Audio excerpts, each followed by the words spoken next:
전반적으로 좀 어떻게 평가를 하셨는지 먼저 여쭤볼게요. 우선 김정은의 어제 신년사는 상당히 절제돼 있고, 그 다음에 김정은이가 달성하려는 목표들을 이제 구체적으로 제시한 그런 신년사라고 볼 수 있겠습니다. 여기에는 대내적인 문제와 대외적인 문제가 다 섞여 있는데, 한마디로 압축하면 핵무기는 그대로 가지고 제재 속에서 장기전에 대비하자라는 걸 북한 국민들과 또 대외에 이제 호소한 이런 이제 메시지가 담겨져 있다고 보면 될 것 같습니다. 네. 작년과 좀 비교를 해보고 싶은데요. 작년에 비해 좀 특별하게 달라진 점이 있다라는 점, 좀 특별하게 보신 부분이 있을까요? 가장 놀라움을 많이 겪은 거는 성과와 가업 부분에서 북한 군수공업 부분이 나옵니다. 그런데 김정은이가 지난해 사업 성과에서 군수공업 부문의 사업 성과는 당연히 무기를 생산하는 게 성과겠죠. 그런데 그것이 아니라 군수공업 부문에서는 지난해에 농기구, 그 다음에 여러 가지 인민소비품 등 민수 생산에 적극적으로 기여했다를 꼽았고, 또 올해 가업에서도 경제 건설을 적극적으로 지원하는 것을 군수공업부의 중심 과제로 방점을 찍었습니다. 이것은 지난 수십 년 동안 북한이 생겨서부터 오늘 현재까지 군수공업 부문의 가업으로서 경제건설 지원 문제와 또 지난해의 성과로서 민수생산 문제를 성과로 꼽은 것은 처음 있는 겁니다. 올해는 주로 성과 위주, 조미 회담이라든지, 북남 회담이라든지 이런 성과 위주로 서술이 됐더라고요. 좀 네. 어떻게 보시나요? 올해 그 모든 표현과 그論理 구조를 보면 지난해보다 상당히 진화했다고 볼 수 있겠습니다. 김정은이가 미국과 한국 국제사회에 보내려는 메시지를 아주論理 정연하게 정립했다, 이렇게 저는 판단합니다. 올해는 정말 이례적으로 서재에서 이 신년사를 발표했는데요. 좀 어떤 배경이 있었다고 볼 수 있을까요? 또 어떤 의미를 가지고 있다고 좀 저희가 판단할 수 있을까요? 우선 지난해에 김정은의 신년사가 국제사회에 대단히 파격적인 그런 그 뉴스감이 되었습니다.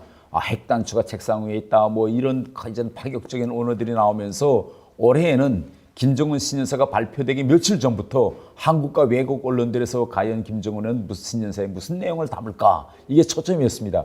결국 김정은으로서도 이러한 것을 느끼면서 올해는 신년사의 우선 형식 측면에서 새롭게 다가가자, 말하자면 정상 국가 지도자로서의 이미지를 어떻게 보여줄까라는 걸 대단히 고심한 흔적이, 영역이 나타난다고 이제 볼 수 있겠습니다.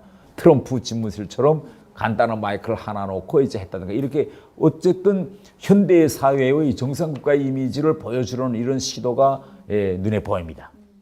기업체가 경영 활동을 원활히 해나갈 수 있게 사업 체계를 정비하겠다, 이런 부분도 있는데 이것 역시 기업의 어떤 자율성을 확대한다, 이런 의미로 저희가 좀 해석을 해볼 수 있을까요? 당연히 그렇게 해석할 수 있습니다. 이번 김정은의 대내 이제 그 메시지의 기본 핵심은 자강력, 자립, 자족, 자력갱생, 이겁니다. 그러면 왜 이렇게 김정은이가 자력갱생을 지난 시기보다 더 많이 강조했느냐? 김정은도 2018년 한 해 동안 미국과 한국과 협상해보고 핵무기를 포기하지 않는 한 대북 제재가 풀리지 않는다는 걸 실감했습니다. 그러면 핵을 가지고 있는 속에서도 북한의 현 경제적 어려움을 푸는 길은 결국은 북한의 모든 주민들에게 더 많은 자율화를 풀어주어서 가지고 있는 내부 잠재력을 적극 활용하는 방도밖에 없다는 것도 김정은 알고 있습니다. 그렇기 때문에 저는 올해 북한이 내부적으로는 그런 자본주의적인 이런 요소와 시장의 요인을 적극 활용하는 방향으로 나갈 것 같습니다. 올해에도 자력갱생을 말씀하신 대로 강조하고 있잖아요. 이런 흐름이 올해에도 좀 지속될 거다, 이렇게 좀 전망하실까요? 예, 북한은 자본주의 시스템처럼 국민들에게 노동의 대가를 지불하면서 사회를 운영하는 것이 아니라, 북한식이 표현하면 사상전을 벌려서 주민들의 의욕을 불러일으킨다, 이겁니다. 그렇기 때문에 올해에도 여러 가지 전시성 건설을 많이 벌려놓았기 때문에 주민들에 대한 이런 세부담의 그 고통은 더욱 늘어날 것이다, 저는 이렇게 보고 있습니다. 이번에 금강산 관광 그리고 개성공단 재개 이런 부분을 조건 없이 할 용의가 있다 이런 표현이 담겼습니다. 좀 어떤 의미가 있다고 보시나요? 네, 이번에 이제 대남 메시지에서 김정은이 이제 노리고 있는 목표는 남북 관계를 선행적으로 발전시켜서 결국은 미국을 대북 제재 완화로 견인한다. 이런 이제 큰 틀을 가지고 있습니다. 이번에 김정은이가 개성공단과 금강산 관광 재개 문제에서 두 가지를 말했습니다. 하나는 전제 조건 없이, 두 번째는 대가성 없이 하겠다. 이런 문제를 언급했어요. 그러니까 이것은 결국은 어느 정도 김정은이가 이 금강산과 개성공업지 재개 문제에 집착되어 있는가라는 걸 이제 보여줄 수 있습니다. 더 나아가서 이번 신년사에서 김정은이가 북한 내부 경제 문제를 이야기하면서 갈마 해양관광 도시, 그 다음에 삼지연 개발 문제를 언급하면서 이런 관광지대를 확대하라 이야기했어요. 그런데 올해 10월 10일까지 갈마 해양관광도시 건설이 끝납니다. 그러면 북한의 계획에 의하면 이 갈마 해양관광과 금강산 관광을 하나의 벨트로 묶어서 1년에 100만 명의 한국인을 받아들여서 외화 수입을 늘린다. 이런 전략적인 계산이 있는데 이런 계산대로 가려면 거기서 첫 번째 공정이 금강산 관광이 먼저 열려야 합니다. 그래야 그것이 갈마 관광으로 이어질 수 있습니다. 그렇기 때문에 김정은으로서는 이 금강산 관광을 올해 여는 문제가 아주 사활적인 그런 문제라고 볼 수 있습니다. 또 그 한미 합동 군사 훈련을 언급한 것으로 보이는데 이런 부분을 더 이상 허용하면 안 된다. 뭐 이렇게 메시지를 냈더라고요. 이 부분 관련해서는 많은 전문가분들이 한미 동맹을 갈라놓기 위한 어떤 하나의 이 노림수다 이렇게 해석을 하고 계신데 좀 동의하시나요? 예, 옳습니다.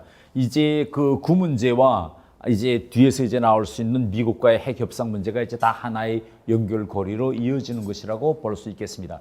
그런데 우리가 여기서 주목해야 될 것은 김정은이가 이야기하고 있는 한반도의 비핵화, 조선반도의 비핵화가 과연 무엇이냐? 이 해석 문제에서 북한과 한국, 미국이 지금 엇갈리고 있습니다. 북한은 명명백백하게 지난 12월 20일 조선중앙통신사 런평을 통해서 조선반도의 비핵화란 남과 북, 한반도 영역뿐 아니라 한반도 주변에 있는 한반도를 겨냥한 모든 핵위협 요인 제거다라고 명백히 밝혔어요. 북한은 한국에. 그렇기 때문에 결국은 이것은 무엇을 말합니까? 결국은 한반도뿐만 아니라 한반도 주변 모든 영역을 포괄하고 있는데 여기서 선차적 공정을 보면 바로 한국에서 진행되고 있는 한미 군사 훈련이라든가 더 나아가서는 주한미군 존재, 이게 다 없어지는 것이 한반도의 비핵화다라는 점을 이번에 명백히 했기 때문에 이런 한미 군사 훈련이 계속 진행되는 상황에서 북한이 그 어떤 이전 비핵화 조치에는 나갈 수 없다. 이런 걸 이번에 다시 한번 못 박은 거라고 생각합니다. 신년사에 미뤄봤을 때 향후 한국 정부가 북한과의 이런 문제에서 교류 협력 문제에서 성과를 좀 낼 수 있을까? 어떻게 보시나요? 그러면 이제 경제 협력 문제죠. 금강산 관광이라든가 이런 문제는 지금 대북 제재에 이제 얽혀 있는 이런 문제인데 우리 정부가 과연 미국을 설득해서 금강산 관광이나 개성공단을 재개할 수 있겠는지 제 생각에는 거의나 불가능한 미국이 이것은 절대 풀어주지 않지 않겠느냐 이렇게 저는 생각합니다. 네, 그 대미 메시지도 굉장히 많이 담겨 있었는데요. 그 미국과 관계 개선 그리고 또 조미 회담에 대한 어떤 성과를 굉장히 부각하는 내용들이 많이 들어 있더라고요. 좀 그런 부분은 좀 어떤 의미가 있다 이렇게 좀 보시나요? 김정은은 신년사에서 지난해에 6.12 싱가포르 조미 공동선언에서 북한과 미국이 이미 조미 관계를 새롭게 하고 또 평화체제 구축 과정을 통해서 한반도의 비핵화로 나간다. 이건 미국과 이미 합의한 문제다. 그러니까 이 문제로 이 합의대로 미국이 국제사회 앞에 한 약속을 지켜라 라고 신년사에 였습니다. 이건 쉽게 이야기하면 나는 이미 지난해 핵보유국이 됐고 핵보유국이라는 점을 미국도 이제는 공식 인정하고 같은 핵보유국의 입장에서 한반도의 비핵화를 위해서 1차적으로는 단계적인 핵 군축 협상을 시작하자. 이러한 이제 의도를 이번 신년사에서 이제 밝혔다고 봅니다. 특별히 좀 여쭤보고 싶은 부분은 그럼에도 인내심을 오판하거나 제재, 압박을 계속할 경우에는 새로운 길을 모색하지 않을 수 없게 될 수도 있다. 좀 다소 좀 어색한 표현이긴 한데 이런 말을 좀 담았어요. 어떤 의미가 있을까요? 우리는 대목을 김정은이가 어디다 끼워 넣었는가 하는 걸 좀 볼 필요가 있습니다. 김정은이가 새로운 길 모색하겠다는 말을 트럼프를 만날 준비가 되어 있다라고 말하면서 그 다음 문장으로 새로운 길을 모색하겠다는 말을 이었습니다. 그러면 만나자고 하면서 왜 이렇게 동시에 공갈을 이제 할까 이런 이제 의문이 생깁니다. 결국은 핵을 가지고 있는 북한이 정상 핵 국가들처럼 핵무기를 고도화하는 그런 미사일 실험이라든가 또 이 핵실험 같은 거를 다시 원점으로 복귀할 수 있다. 이런 걸 이제 언급한 이런 하나의 협박 전술이라고 볼 수 있습니다. 앞으로 북한은 좀 이런 부분에서 비핵화 문제에서 좀 어떤 방식으로 해결을 해나갈 거라고 예상을 하실까요? 일각에서는 김정은이가 올해에 제재를 풀기 위해서 핵 포기와 같은 그런 통 큰 결단을 내릴 수도 있다. 이렇게 이야기들을 하고 있습니다. 그런데 저는 절대 김정은이가 제재를 풀기 위해서 핵을 포기할 것 같은 그런 통 큰 결단은 내리지 않을 것이라 봅니다. 이번 신년사에서 일맥상통하고 있는 것이 바로 핵은 끝까지 가지고 내부의 자력갱생을 해서 장기전에 대비하겠다. 이게 김정은의 정적 이제 계획이라고 볼 수 있겠습니다. 그러면 이 기싸움에 대해서 시간은 어느 편에 있느냐? 저는 시간은 미국과 한국 쪽에 있다고 저는 봅니다. 그렇기 때문에 미국과 한국이 바로 이 대북 제재라는 카드를 잘 활용하면 결국은 우리가 북한의 비핵화에서 새로운 돌파구를 열 수 있습니다. 왜? 핵을 포기하지 않아서 대북 제재가 결국 계속된다 하면 하반년에 들어서면서 노동자들이 결국은 새로운 신규 허가라든가 계약이 다 취소되고 돌아가는 이런 상황까지 갈 수 있습니다. 갈 수 있기 때문에 이 대북 제재 카드를 트럼프와 또 이제 우리 정부가 잘 활용하는 것이 아주 중요한 문제로 떠오를 것입니다. 김정은 위원장이 생각하는 2019년 비핵화 그리고 또 평화 구축 로드맵 좀 어떤 거라고 생각하십니까? 평화 구축 로드맵은 결국은 한국을 내세워서 평화 구축 로드맵으로 미국을 견인한다 이런 전술을 세우고 있습니다. 김정은의 결국은 전략은 쉽게 이야기하면 핵을 가진 북한과 한국이 남북 관계 개선이란 이 틀거리 안에서 자연스럽게 어우러지는 이런 새로운 남북관계 구도를 2019년에 만들어내겠다. 이게 김정은의 지금 야심이라고 볼 수 있습니다. 마지막 질문이 될 것 같은데요.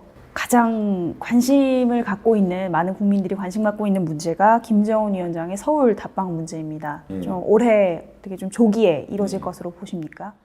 서울 답방 문제는 저는 쉽게 이루어지지는 않을 것 같습니다. 김정은이가 서울까지 내려오려면 이번 신년사에서 제기한 여러 가지 요구 사항들 중에 하나라도 관철이 돼야 됩니다. 그런데 지금 김정은이가 제일 관심을 가지는 건 개성과 금강산 관광 재개 문제인데 이 재개 문제에서 한국 정부가 김정은에게 답을 준다면 재개 준다면 김정은은 서울까지 내려오겠죠. 그런데 이것은 미국 정부의 제약을 받고 있는 상황이기 때문에 서울 답방 문제는 쉽게 풀리지 않을 그런 문제라고 저는 생각합니다. 감사합니다. 감사합니다.